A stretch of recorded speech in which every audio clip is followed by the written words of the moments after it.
এরা খুবই গুরুত্বপূর্ণ সাক্ষী হিসেবে আমাদের কাছে, সাক্ষী হিসেবে খুবই গুরুত্বপূর্ণ। কাজে এদের সাক্ষ্য আমরা এখন পর্যন্ত নিতে পারিনি। 2 জন পালিয়ে থাকা রাজনীতিবিদ তারা ওয়েবসাইটের মাধ্যমে ইমেলের মাধ্যমে তাদের সাক্ষ্য দিয়েছেন।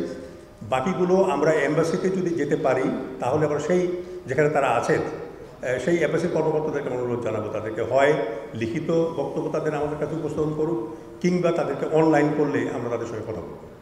এটা প্রক্রিয়াধীন আছে।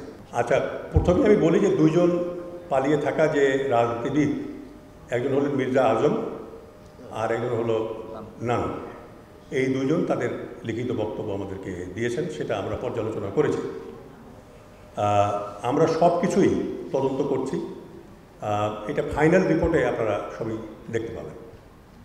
আমাদেরকে যে কাজগুলো করতে দেয়া হয়েছে, আমাদের যদি আপনারা ওই গ্যাজেট দেখেন, সেখানে আমাদেরকে যে দায়িত্ব দেওয়া হয়েছে সেইটা করার ক্ষেত্রে আমরা সম্পূর্ণ স্বাধীন, সম্পূর্ণভাবে স্বাধীন। জাতির পক্ষে আমরা সেটাই করছি। যেই জিনিসটা বিচার হয়ে গেছে কোর্টে এবং সাবজুডিস আছে এখন, সেই বিষয় সম্বন্ধে কারো কোনো বলবার অধিকার নাই, আমারও নয়, আপনারও নয়। আমরা কেউ সেটা বলতে পারবো না।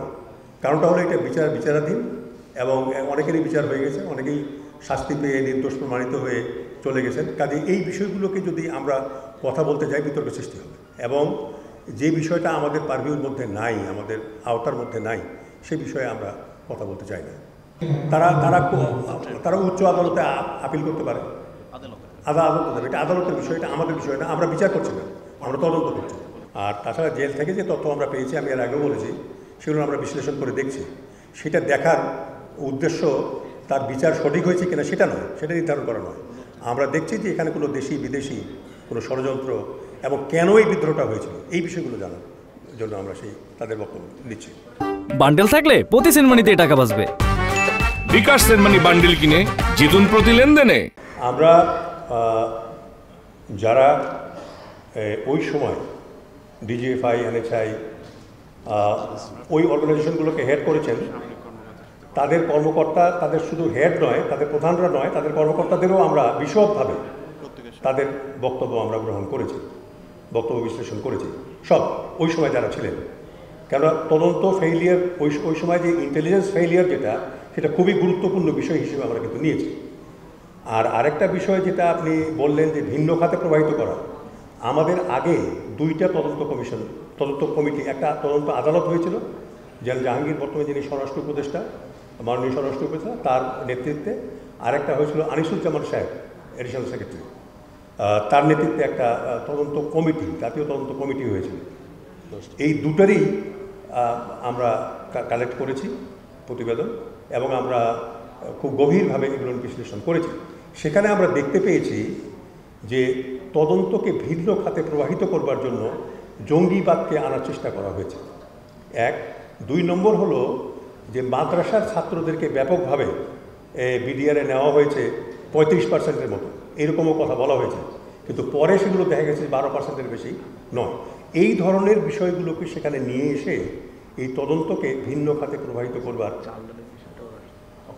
চেষ্টা করা হয়েছে। চাল ডালের বিষয়, যেগুলোকে বেশি গুরুত্ব দিয়ে দেখার চেষ্টা করে তদন্ত এবং বিদেশি ষড়যন্ত্রের বিষয়টাকে উপেক্ষা করার চেষ্টা করা হয়েছে। সো কাজেই আমি মনে করি যে এটা ভিন্ন খাতে প্রবাহিত করার একটা চেষ্টা ওই সময় তদন্তগুলোতে ছিল। ধন্যবাদ। এবং আরেকটা বিষয় হলো যে মিলিটারি অপারেশন এখানে করা হয়নি, এই কথা বলা হয়েছিল ওই সময় যে কোল্যাটারাল ড্যামেজ বেশি হবে, মানুষ মারা যাবে, বিল্ডিং ধ্বংস হবে, এই হবে। তো কাজে এইভাবে বলেও কিন্তু এই তদন্তগুলোকে ভিন্ন খাতে প্রভাবিত করার চেষ্টা করা হয়েছে। কিন্তু একটা কথা আপনাদেরকে আমরা বলে রাখি, ওই 2টো তদন্ত প্রতিবেদনে বলা হয়েছে আরও তদন্ত প্রয়োজন, আরও তদন্ত প্রয়োজন, আরও তদন্ত প্রয়োজন, প্রায় সব ক্ষেত্রে। কিন্তু আমরা এই কথা বলবো না, আমরা ফাইনাল উত্তর দেব, চূড়ান্ত উত্তর দেব। এটা যেহেতু চূড়ান্ত একটা জাতীয় তদন্ত কমিশন, এরপরে কোনো কমিশন হওয়ার সম্ভাবনা আছে বলে আমি মনে করি না। কাজেই আমরা ফাইনাল উত্তর দিয়ে যাব আপনাদের যে কী ঘটেছিল তখন। ধন্যবাদ। অনেক কিছু করা হয়নি, অনেক কিছু করার সুপারিশ ওখানে অনেক সুপারিশ ওখানে ছিল, যেগুলো পরবর্তীতে বাস্তবায়িত করা হয়নি। আমরা 14 জন যারা হাজির হয়নি তাদের জন্য বিজ্ঞপ্তি জারি করেছি, 14 জন। আপনি আমাদের কাছে লিস্ট আছে, আপনারা দিতে পারবো, অসুবিধা নেই। আমরা আপনাদেরকে এই পর্যায়ে রাজনৈতিক নেতৃবৃন্দ জড়িত এইরকম তথ্য আমরা পেয়েছি, এর বাইরে আমরা এই মুহূর্তে বলতে চাচ্ছি না। আপনারা অপেক্ষা করেন, এরপরে তদন্ত যখন ফাইনালি আমরা প্রকাশ করব তখন আপনারা জানতে পারবেন। আপনি যেটা প্রশ্ন উত্থাপন করেছেন এটা আমরা দেখব, যদি ওইরকম হয়ে থাকে তাহলে এটা কারেক্ট করব এবং সেপ্টেম্বরের মধ্যে ইনশাল্লাহ আমরা দিতে পারবো। কারণ হলো প্রাথমিকভাবে আমরা খসড়া প্রস্তুত করেছি এবং সেই খসড়া আমরা স্টাডি করছি।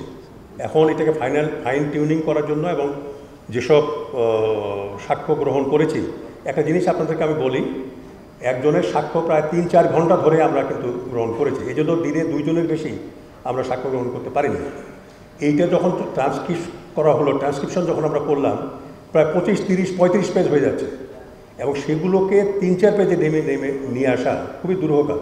এই কাজগুলো আমরা করছি। এটা হয়ে গেলেই কিন্তু তখন আমরা। শুরু হয়েছে Standard Charter Channel I Agro অ্যাওয়ার্ডের 10ম আয়োজনের মনোনয়ন গ্রহণ। এবার নতুন ক্যাটাগরি বছরের সেরা ছাদ কৃষক সহ মোট 13টি ক্যাটাগরিতে পুরস্কার প্রদান করা হবে। মনোনয়ন গ্রহণ চলবে আগামী 15 জুলাই 2025 তারিখ পর্যন্ত।